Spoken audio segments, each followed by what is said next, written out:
Hello everyone. इस video में हम लीनियर डिफरेंशियल इक्वेशन के बारे में पढ़ेंगे। लीनियर डिफरेंशियल इक्वेशन क्या होता है और इसके सॉल्यूशंस के बारे में जानेंगे। ओके, तो चलिए स्टार्ट करते हैं। Linear differential equation are those in which the dependent variable and its derivatives occurs only in the first degree, है ना। जो भी हमारा डिफरेंशियल इक्वेशन होगा उसका जो डिपेंडेंट वेरिएबल है और उसका जो डेरिवेटिव होगा उसका जो डिग्री है वो क्या होना चाहिए, 1 होना चाहिए। और वो एक दूसरे के साथ मल्टीप्लाइड नहीं होना चाहिए, है ना। वाई एंड डी वाई एक साथ मल्टीप्लाई नहीं होना चाहिए, ठीक है। अगर ये केस आता है तो हमारा लिनियर नहीं बनेगा, या y का पावर 2 या d2 डिवाइड बाई dx का होल स्क्वायर इस तरीके से अगर दिखे तो हमारा लिनियर डिफरेंशियल इक्वेशन के काउंटिंग में नहीं आएगा, ठीक है। अब यहाँ पे general form of linear differential equation क्या होता है वो हमने यहाँ पे लिखा हुआ है। ओके, ये है आपका general linear differential equation of nth order के लिए है। a0x dny by dx to the power n plus a1x dn minus 1 y x to dx to the power minus 1, है ना। मतलब nth derivative of y with respect to x, है ना। फिर n minus 1th derivative of y with respect to x। इसी तरीके से हमारा dy बाई डी एक्स, फिर y एंड fx। अब ये जो कोफिशिएंट्स हैं, ठीक है, फर्स्ट अगर ये nth ऑर्डर का डिफरेंशियल इक्वेशन का है तो ये जो कोफिशिएंट है ये जीरो नहीं हो सकता, तो पहला कंडीशन ये रह गया। और ये जितने भी कोफिशिएंट्स है a0, a1, an minus 1, an, ये सारे कैसे होंगे, कॉन्टिन्यूस होंगे। और ये जो f है हमारा राइट साइड में, ये f भी हमारा कैसा होगा, कॉन्टिन्यूस फंक्शन होगा किसी इंटरवल में, है ना। ये इंटरवल पूरा का पूरा रियल नंबर भी हो सकता है या कोई इंटरवल पार्ट भी हो सकता है ना। अब यहाँ से एक बात और, अगर ये हमारा फंक्शन fx अगर क्या हो जाए, जीरो हो जाए, अगर फंक्शन fx हमारा जीरो हो जाए तो हम इसको क्या बोलेंगे, होमोजीनियस, ठीक है। एग्जांपल के तौर पे ये वाला केस, है ना, d2 बाई dx स्क्वायर। अब देखिए इसका पावर भी 1 है, इसका पावर भी 1 है, तो लीनियर है, लीनियर डिफरेंशियल इक्वेशन है, ऊपर होमोजीनियस हो गया क्योंकि ये जो fx है राइट साइड क्या है हमारा, जीरो है। इसके बाद है हमारा क्या, नॉन होमोजीनियस। नॉन होमोजीनियस के केस में क्या है, fx not equal to zero होना चाहिए, ठीक है। नॉन होमोजीनियस तो है। अब ये a0 a1 ये सारे कॉन्टिन्यूस भी है, ये इसका सभी का पावर 1 भी है ना। यहाँ पे x और y मल्टीपल में होगा चलेगा, डिपेंडेंट वेरिएबल का पावर में 1 होना चाहिए, है ना। इंडिपेंडेंट वेरिएबल में हमारा पावर 2 रहे, 3 रहे, उससे हमें कोई दिक्कत नहीं होगा, है ना। और मल्टीप्लाई में रहे डिपेंडेंट और इंडिपेंडेंट का, तब भी हमें कोई दिक्कत नहीं है, तब भी ये लीनियर डिफरेंशियल इक्वेशन के काउंटिंग में ही आएगा। और यहाँ से यह जो हमारा fx है वो कैसा है, not equal to zero, e to the power x है ना। तो ये हमारा क्या हो गया, नॉन होमोजीनियस कंडीशन, ठीक है। अब हमारे पास अगर अब इसके कुछ सॉल्यूशंस के बारे में बात करेंगे, ठीक है। एक थ्योरम कहता है कि अगर आपको ये सारी बातें दी गई है, एक linear nth order linear differential equation दिया गया है, ये सारे फंक्शन कॉन्टिन्यूस है, ठीक है, तो हमारे पास एक ऐसा पॉइंट मिलेगा उस इंटरवल ए बी में जो और हमारे पास ये कुछ कांस्टेंट रहेंगे, ठीक है, c1 c0 c1 cn minus 1 और n arbitrary constant, then there exist a unique solution such that, तब हमें क्या मिलेगा, एक यूनिक सॉल्यूशन मिलेगा। और fx बराबर c0, f डैश x बराबर c1 and fn x fn n derivative of f with at x0 is cn minus 1, है ना। And this solution is this is solution of 1 and defined all over the interval, है ना। इस तरीके से solution मिलेंगे। अब चलिए इसके आगे एक एग्जांपल देखते हैं। इसका जो एक लीनियर डिफरेंशियल इक्वेशन दिया हुआ है, इसको अच्छा से देखिएगा, ठीक है। इसका जो कोफिशिएंट 1 है, इसका कोफिशिएंट 3x, ये कोफिशिएंट हो गया x3। अब ये कॉन्टिन्यूस है, इसका सबका पावर में 1 है, ठीक है। और ये नॉन होमोजीनियस है क्योंकि e to the power x दिया हुआ है। और ऊपर से हमें पॉइंट पे डिफाइन है 1 है ना, y1 पे 2 दिया हुआ है, y1 पे माइनस का 5 दिया हुआ है। तो हमारा जो ये जो ऊपर वाला जो भी क्राइटेरिया बताया गया इस थ्योरम का, कि अगर इस तरीके का सब कुछ दिया हुआ है तो उसके पास सॉल्यूशन एग्जिस्ट होगा और यूनिक होगा, है ना। तो यही बात यहाँ पर हम लिखे हैं कि x0 1 दिया, c1 c2 ये पूरे रियल नंबर में 1 ये एग्जिस्ट कर रहा है रियल नंबर पे, है ना। तो ये सॉल्यूशन एग्जिस्ट करेगा और यूनिक होगा। बढ़ते हैं नेक्स्ट। अगर nth order homogeneous linear differential equation आपको दिया गया है,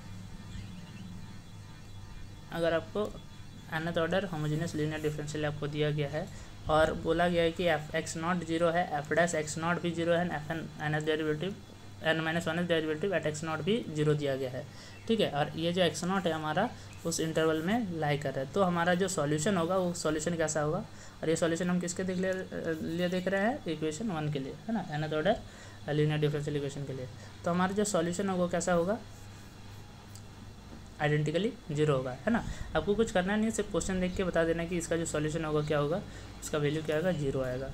इसके लिए एक एग्जांपल लिया है मैंने, ठीक है, इसको सॉल्व करना है। ये अब यहाँ पे एक चीज़ देखिएगा, इसके जो कोफिशिएंट है यहाँ पे 1 है, यहाँ पे 2 है, यहाँ पे 4x है, यहाँ पे x2 है, सारे के सारे कॉन्टिन्यूस है, ठीक है। ये एफ एक्स हमारा होमोजेनियस कंडीशन के बारे में बात करेंगे। और यहाँ पे हमें कंडीशंस दिए हुए हैं F2 पे 0, F'2 पे 0, F'2 पे 0। तो इसके लिए जो सॉल्यूशन होगा क्या होगा, ट्रिवियल सॉल्यूशन होगा। ट्रिवियल का मतलब हो गया आइडेंटिकली 0 सॉल्यूशन होगा, है ना, सभी एक्स के लिए। क्लियर है। और इसके बाद एक और थ्योरम है, अगर आपके पास किसी होमोजेनियस लीनियर डिफरेंशियल इक्वेशन के आपके पास अगर m सॉल्यूशंस है, अब मान लेते हैं ये सॉल्यूशंस क्या क्या F1 F2 और Fm, है ना। अब यहाँ पे जो डिफरेंशियल इक्वेशन जो सॉल्यूशन बनता है वो फंक्शन के फॉर्म में बनता है, इसलिए F1 F2 इस तरीके से लिखते हैं, ठीक ना। तो अगर आपके पास m सॉल्यूशन दिया गया है किसी भी लीनियर डिफरेंशियल इक्वेशन का, तो उसका जो लीनियर कॉम्बिनेशन बनेगा वो भी क्या होगा, सॉल्यूशन होगा इस होमोजेनियस लीनियर डिफरेंशियल इक्वेशन का, है ना। यहाँ पे C1 C2 और Cm क्या है, हमारा आर्बिट्री कांस्टेंट है, ठीक है। यहाँ पे एग्जांपल के तौर पे एक डिफरेंशियल इक्वेशन दिया हुआ है। अब हम जानते हैं साइन एक्स को अगर आप 2 बार डिफरेंशिएट कीजिएगा, साइन एक्स को, ये y हो गया हमारा साइन एक्स और dy/dx हो जाएगा cos x, और फिर d2y/dx² जब हम निकालेंगे तो हो जाएगा माइनस का साइन एक्स, ठीक है। अब ये और ये जब हम एक साथ ऐड कर देंगे तो हमारे को मिल जाएगा 0। तो साइन एक्स भी सॉल्यूशन होगा, उस तरीके से cos x भी सॉल्यूशन होगा इस डिफरेंशियल इक्वेशन का, है ना। तो हमने बोला इसके पहले जो थ्योरम में है कि अगर 2 डिफरेंट सॉल्यूशंस है किसी भी डिफरेंशियल इक्वेशन के, तो इसका लीनियर कॉम्बिनेशन जो होगा वो भी क्या होगा, सॉल्यूशन होगा। तो यहाँ पे साइन एक्स और कॉस एक्स डिफरेंट सॉल्यूशंस हैं, तो इसका जो लीनियर कॉम्बिनेशन बना वो भी क्या बनेगा, एक सॉल्यूशन बनेगा इस डिफरेंशियल इक्वेशन का। ओके, अब बढ़ते हैं। ये जो लीनियर कॉम्बिनेशन हम लिख रहे हैं ना, यही हमें क्या देता है, कॉम्प्लीमेंट्री फंक्शन कहलाता है, ठीक है। कॉम्प्लीमेंट्री फंक्शन कहलाते हैं किसके लिए, non homogeneous linear differential equation. और जो होमोजेनियस होगा तो इसको हम जनरल सॉल्यूशन या कंप्लीट सॉल्यूशन भी कह देते हैं, यही सॉल्यूशन हमारा, है ना, लीनियर कॉम्बिनेशन में लिखने के बाद। ओके, बढ़ते हैं नेक्स्ट की ओर। और ये जो हमारा general solution for non homogeneous के लिए हमें क्या करना होता है, पर्टिकुलर इंटीग्रल फाइंड करना होता है। उसके लिए हम देखेंगे आगे जा करके तरीका किस तरीके से पर्टिकुलर इंटीग्रल फाइंड करते हैं, ठीक है। और उसको हम ऐड कर देते हैं कॉम्प्लीमेंट्री फंक्शन के साथ। तो जनरल सॉल्यूशन जो निकलता है या कंप्लीट सॉल्यूशन जो निकलता है वो क्या होता है, y = CF + PI के टाइप का होता है ना। CF क्या हो गया, कॉम्प्लीमेंट्री फंक्शन, PI क्या होगा, पर्टिकुलर इंटीग्रल, है ना। चलिए बढ़ते हैं। ये रिपीट हो गया है, हाँ, अब यहाँ से, ठीक है। अब जो हमारा डिफरेंशियल ऑपरेटर्स जैसे d(dx), d2(dx²), ये सब को हम ऑपरेटर के हिसाब से भी डिनोट कर सकते हैं। d(dx) को हम सिर्फ d से डिनोट करेंगे, डबल डेरिवेटिव है तो d², ट्रिपल डेरिवेटिव है तो d3, फोर्थ डेरिवेटिव हुआ तो d4, है ना, d⁴। तो लीनियर डिफरेंशियल इक्वेशन को अगर ऑपरेटर के फॉर्म में लिखे तो हम इसको इस तरीके से भी लिख के रख सकते हैं, ठीक है। अब आते हैं हमारा जो इम्पोर्टेंट कॉन्सेप्ट है, मतलब जिसके ऊपर हमको जिससे क्वेश्चन बनाते हैं, ठीक है। ये है हमारा सबसे पहला हमारा आता है the homogeneous linear differential equation with constant coefficient, है ना। एक कांस्टेंट कोएफिशिएंट आता है, एक आता है वेरिएबल कोएफिशिएंट। तो कांस्टेंट कोएफिशिएंट मतलब जो भी हमारा लीनियर डिफरेंशियल इक्वेशन होगा, जैसे ठीक है, ये जैसे हमारा लीनियर डिफरेंशियल इक्वेशन है, तो ये जो A1 A0 A1 इस तरीके से AN, ये सारे क्या होंगे, कांस्टेंट वैल्यू होंगे। लेकिन अगर वेरिएबल कोएफिशिएंट होते हैं तो यहाँ पे x² इस टाइप के जो वेरिएबल जो भी देता है उसको हम यहाँ पे लिखते हैं, ठीक है। चलिए बढ़ते हैं कांस्टेंट कोएफिशिएंट की ओर, ठीक है। अब हमारे पास ये होमोजेनियस लीनियर डिफरेंशियल इक्वेशन दिया हुआ है। अब इसको सॉल्व करने के लिए हमें एक फंक्शन की ज़रूरत पड़ेगी, ठीक है। क्या हमारे पास कोई ऐसा फंक्शन है जो इस तरीके का प्रॉपर्टी होल्ड करे, मतलब उसको हम nth टाइम या kth टाइम डेरिवेटिव करेंगे तो रिटर्न में वही फंक्शन लौटा के दे, लेकिन कुछ कांस्टेंट वैल्यूज़ के साथ। तो हमें पता है कि ऐसा एक फंक्शन एग्जिस्ट करता है जिसको हम लोग nth बार डेरिवेटिव करने के बावजूद भी, जितना मन चाहे उतना डेरिवेटिव करने के बावजूद भी हमारा वही फंक्शन लौटा के देगा, लेकिन उसके साथ एक कांस्टेंट भी लौटा के देता है। तो वो हो गया e⁻mx, है ना। और उसको हमने क्या किया, उसको हम पूरा डेरिवेट कर दिए, इस f(x) को हमने डिफ्रेंशिएट कर दिया। तो फर्स्ट डेरिवेटिव में हम e⁻mx, डबल डेरिवेटिव में m² nth डेरिवेटिव में m⁻n e⁻mx। और ये जो सारे जो डेरिवेटिव है इसको हमने क्या किया, इस इक्वेशन 2 में पुटअप कर दिया, है ना। इस इक्वेशन 2 में हमने पुटअप कर दिया। तो हमारा इक्वेशन क्या बन गया, a0 m⁻n e⁻x, a1 m⁻n−1 e⁻mx, इस तरीके से an e⁻mx। अब यहाँ से हमारा सब में e⁻mx है तो हमने कॉमन निकाल लिया और बाकी जो बचा उसको हमने ऐसे रख दिया। अब हम लोग जानते हैं e⁻mx तो कभी 0 हो नहीं सकता, क्योंकि एक्सपोनेंशियल फंक्शन का ग्राफ कभी 0 पे जाता नहीं है ना। तो इसीलिए जीरो किसको होना पड़ेगा, इसको, क्योंकि दो का प्रोडक्ट जीरो है तो किसी एक को जीरो होना पड़ेगा। अगर ये जीरो नहीं है तो ये जीरो होगा, और ये जब जीरो बन गया तो ये जो इक्वेशन बना ना, इसको हम लोग बोलते हैं auxiliary equation of the differential equation 2 या कैरेक्टरिस्टिक इक्वेशन। ऑक्सिलरी इक्वेशन बोलते हैं या कैरेक्टरिस्टिक इक्वेशन, है ना, किसका, इस होमोजेनियस लीनियर डिफरेंशियल इक्वेशन का। अब यहाँ तक हो गया। अब इसके बाद होता है कि किस प्रकार से हम कोई अगर डिफरेंशियल इक्वेशन दिया हो तो उसका कॉम्प्लीमेंट्री फंक्शन फाइंड करेंगे, या होमोजेनियस, अगर होमोजेनियस लीनियर डिफरेंशियल इक्वेशन है तो हम इसमें हम लोग क्या जनरल सॉल्यूशन फाइंड करेंगे। तो उसके लिए हमारा क्या हो जाएगा, ये रूल्स है हमारे पास कि अगर हमारे पास ये ऑक्सिलरी इक्वेशन दिया हुआ है किसी होमोजेनियस लीनियर डिफरेंशियल इक्वेशन का, then m1 m2 mn are the roots होंगे, मान लेते हैं, ठीक है, कि इस ऑक्सिलरी इक्वेशन का ये रूट्स होंगे। अब अगर ये रूट्स अगर डिस्टिंक्ट हुए तो हमारा सॉल्यूशन किस टाइप का दिखेगा। तो जो हमारा अगर रूट्स अगर रियल होगा तो फर्स्ट के कॉरस्पॉन्डिंग e⁻m1, इसके कॉरस्पॉन्डिंग e⁻m2, इसकी तरह से e⁻mn, और एंड यहाँ पे एक्स छूट गया सब में, है ना, और and distinct solution of the homogeneous linear differential equation, ठीक है।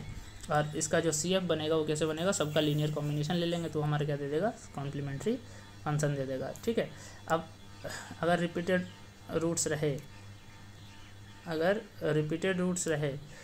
ठीक है, मतलब ये जो m1 m2 सारे डिस्टिंक्ट थे, है ना, अगर ये सारे बराबर हो गए तो इसको हम लोग किस प्रकार से लिखेंगे, इस टाइप में C1 plus C2x plus Cn x⁻n−1 e⁻x, okay, ठीक है।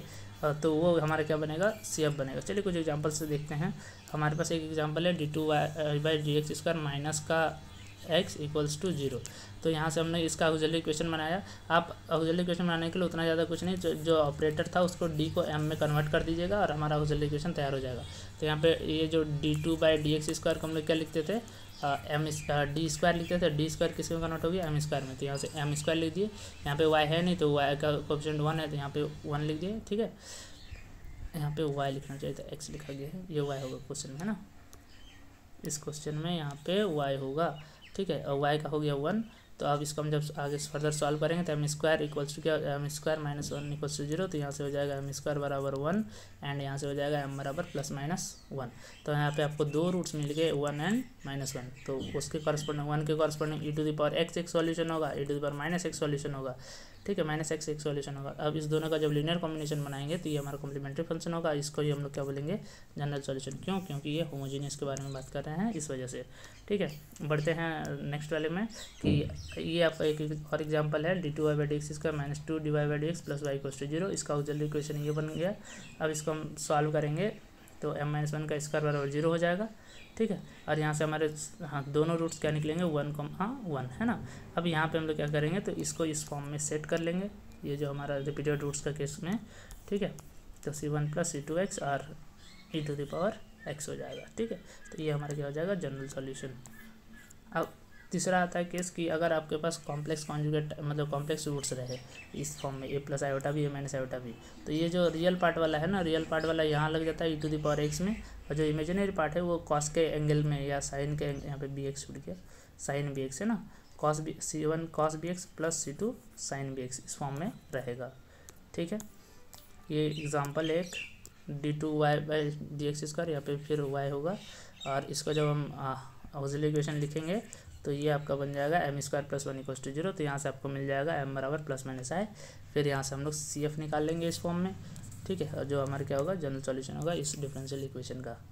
तो इस वीडियो में इतना ही था। इसके आगे आने वाले वीडियो में हम PI निकालना सिखाएंगे, ठीक है। इस तरीके से बने रहे। Thank you for watching.